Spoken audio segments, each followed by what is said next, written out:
ktoré som dostala. A verím, že sa to dotkne každého a jedného z vás.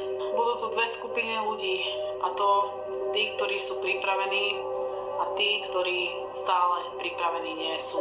V tomto zjavení mi Pán ukázal scénu, ktorá otrasie každým kútom na tejto planéte. Je to niečo, na čo mnohí stále nie sú pripravení. A mnohí nie sú stále pripravení ani toto počuť, ale nikto nebude schopný túto správu ignorovať. Viem už teraz dopredu, že toto, čo vám poviem, sa mnohých dotkne. Niektorí to budú považovať za veľmi drsné, niektorí sa budú tomu vysmievať, alebo to, čo poviem, budú kritizovať, alebo to nazývať jednoducho šialenstvom. Ale keď Pán hovorí skrze moje zjavenia, je mojou povinnosťou o tom hovoriť a nie páčiť sa ľuďom. Ako posol nemám právo mlčať a nechávať si tieto zjavenia a vízie pre seba, ale práve naopak mám rozprávať o tom, čo som videla. Pripravovať, budovať cirkev, posilňovať, pozbudzovať, karhať, napomínať, ale aj varovať. Toto, čo príde, bude skutočné a stane sa to a nikto tomu nezabráni. Mi v mojom zjavení povedal: pozeraj sa, je to o konci času, pretože čas práve teraz vypršal. Videla som sa na jednej križovatke v mojom rodnom meste a stála som tam. Bol úplne bežný deň. Videla som ľudí, ako chodili hore-dole. A zamerala som sa na jeden bankomat, pred ktorým som stála asi pár metrov od neho.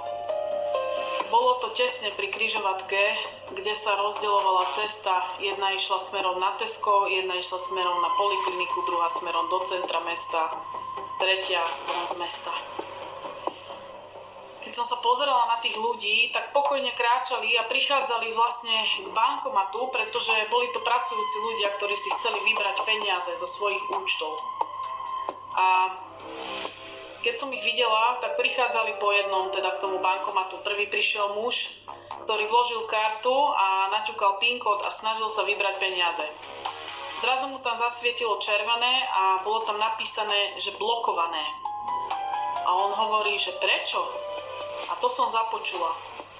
A znova to naťukal a znova skúšal. Takto to vyskúšal asi 3-4 krát a potom v podstate do toho buchol pesťou a začal hrozne kričať a nadávať, že bankomat mu nechce dať peniaze. Otočil sa na pani, čo stála za ním, a za tou pani stál ešte jeden pán.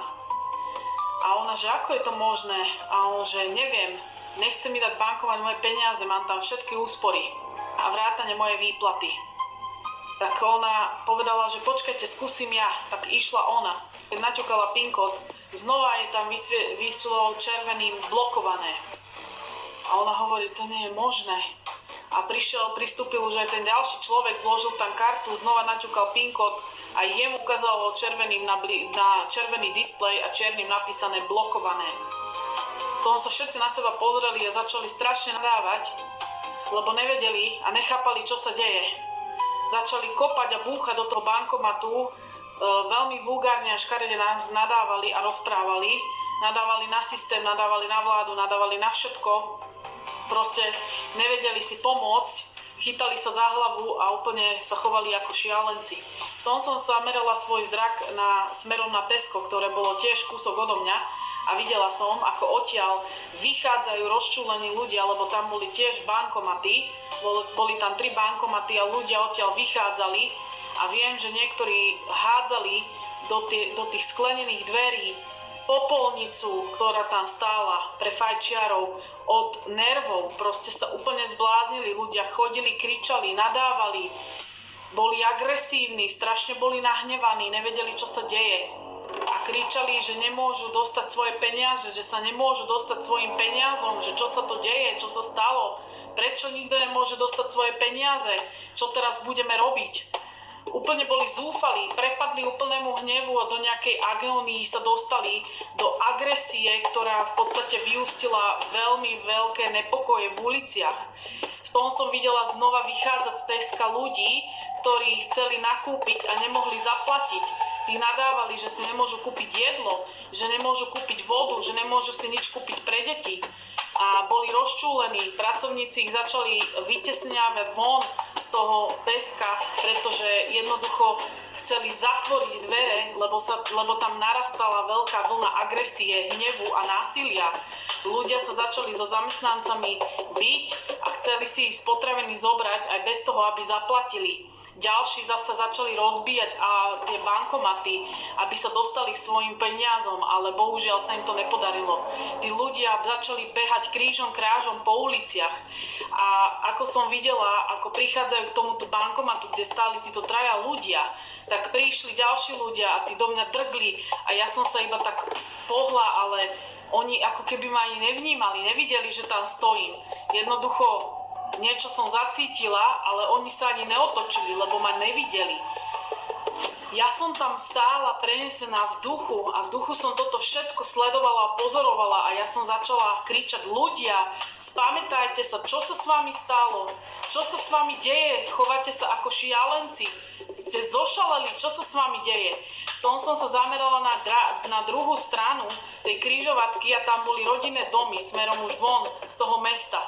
Bolo tam pár rodinných domov, odkiaľ vychádzali ľudia na ulicu s plačom a trhali si normálne vlasy, chytali sa za hlavu, nevedeli, čo majú robiť a začali kričať po druhých ľuďoch. Peniaze, ktoré sme mali doma, naša hotovosť, všetko, čo sme mali úspory, prepadlo. Viac to neexistuje. Nie je to platné. Sme bez peňazí, sme bez všetkého, nemáme nič. Nič nemáme, ani to, čo sme mali doma. Nič nemáme. A v tom v podstate ďalší ľudia chodili a pýtali sa ich, že ako je možné, že peniaze, ktoré majú v hotovosti, sú neplatné. A oni hovorili, že áno, sú neplatné, že ja nechápem, čo sa tu deje, ale vyhlásili to v médiách, že tie peniaze, ktoré máme doma, sú neplatné a prepadli.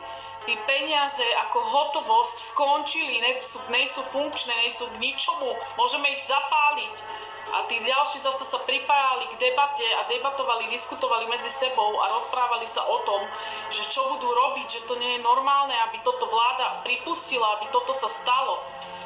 V uliciach nastal absolútny zmätok, absolútny chaos, strašne nastúpilo zlo, agresia a násilnie aj medzi ľuďmi navzájom, aj vlastne medzi pracovníkmi, ktorí boli v rôznych obchodoch zamestnaní, pretože ľudia sa tam dobývali a chceli si kúpiť a chceli platiť hotovosťou, ešte tí, ktorí mali pri sebe nejakú hotovosť, ale všetky obchody pozatvárali naraz, pretože bolo jasne vyhlásené, že tie peniaze nemajú príjmať, lebo nie sú platné.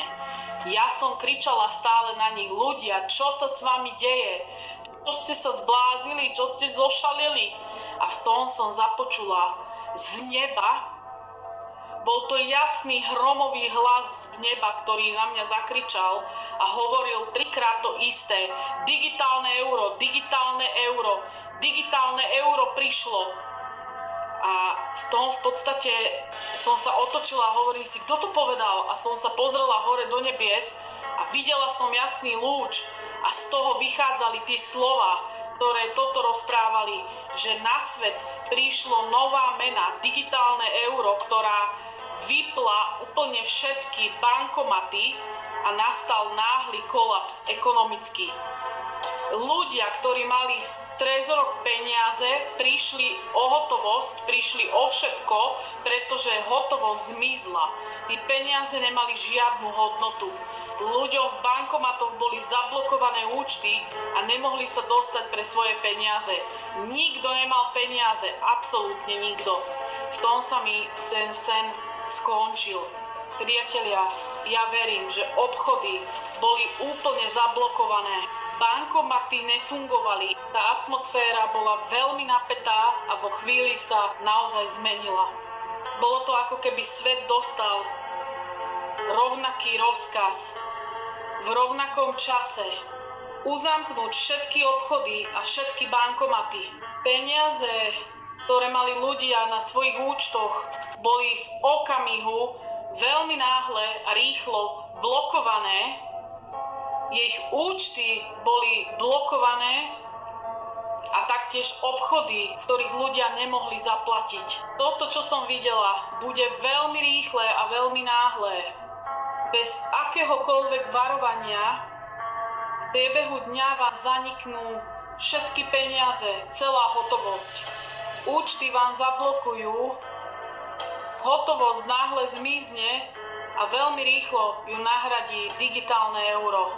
Ľudia, ktorí majú hotovosť doma a tí, ktorí už teraz neveria systému alebo bankám a odkladajú si tzv. Peniaze na horšie časy, vo chvíli a náhle nebudú mať žiadnu hodnotu.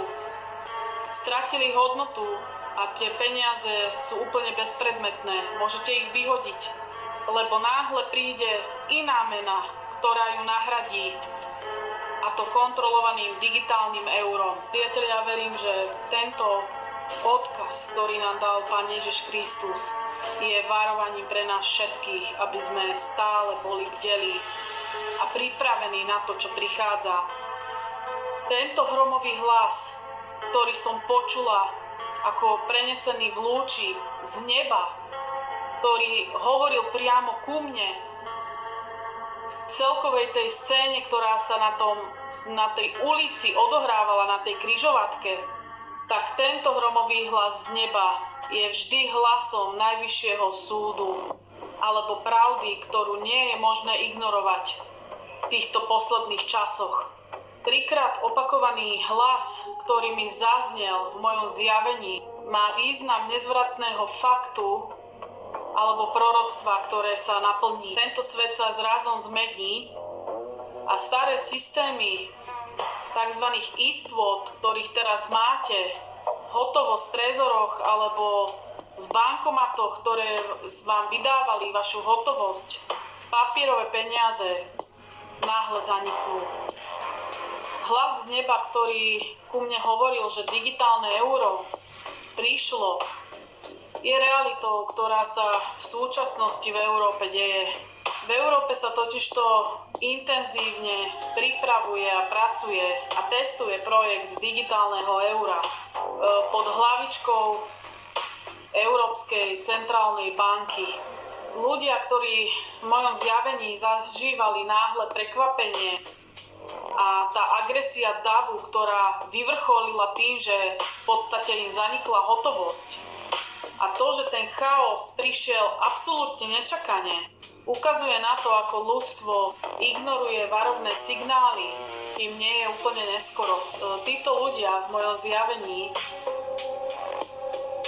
sa ukázali, ako sú veľmi duchovne prázdni. Títo ľudia, ktorí tu boli, to aj stavali počas celého svojho života, všetko na pozemský majetok, svoje peniaze. A keď naraz tento systém padlo aj ich ľudské vnútro.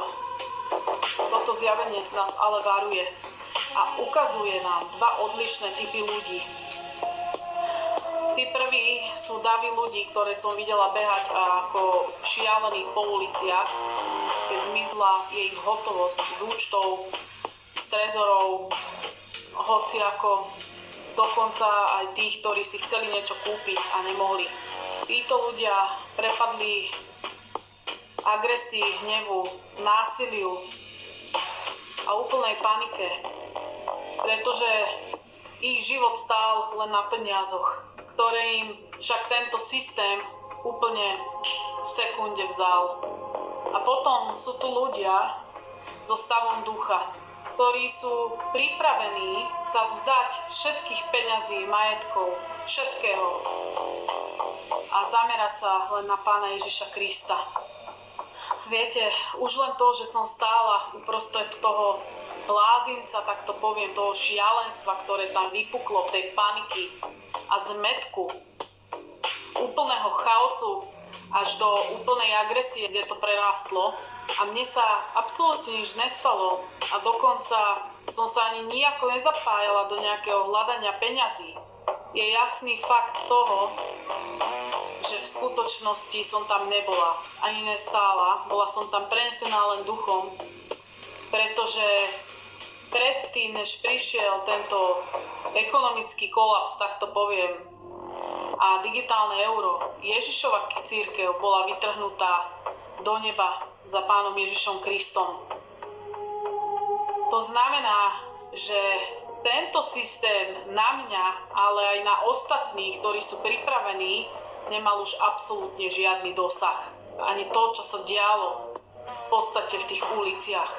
To šialenstvo a hnev ľudí, toho davu, ktorí tam behali ako šialení, reagovali veľmi agresívne, pretože ich identita a pocit bezpečia boli naviazané výhradne na materiálne veci.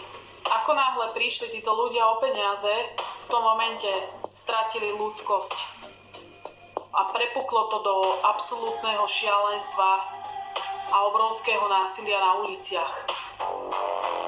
Títo ľudia vtedy v momente, keď sa toto stalo, dostali absolútny strach z kontroly.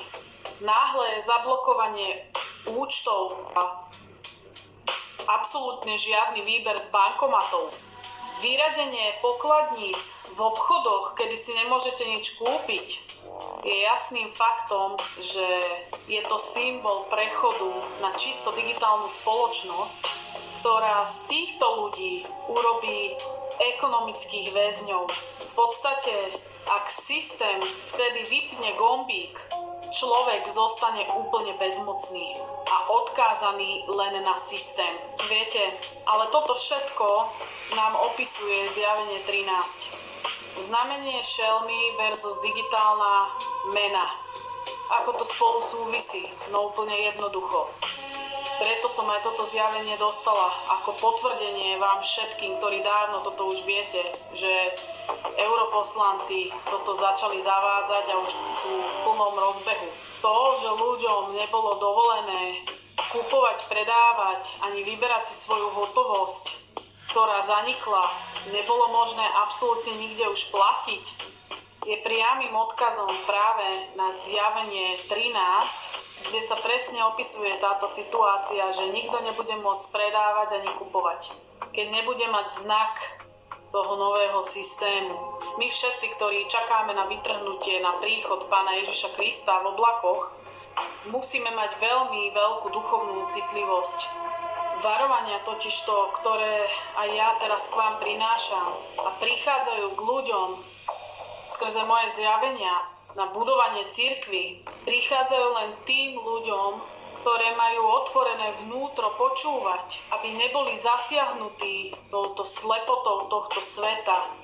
Ten hromový hlas, ktorý som počula, v sne jasne naznačoval autoritu, aby ste boli neustále pripravení a bdeli, aby ste nezamerávali svoj zrak na svoje financie, či už na účtoch,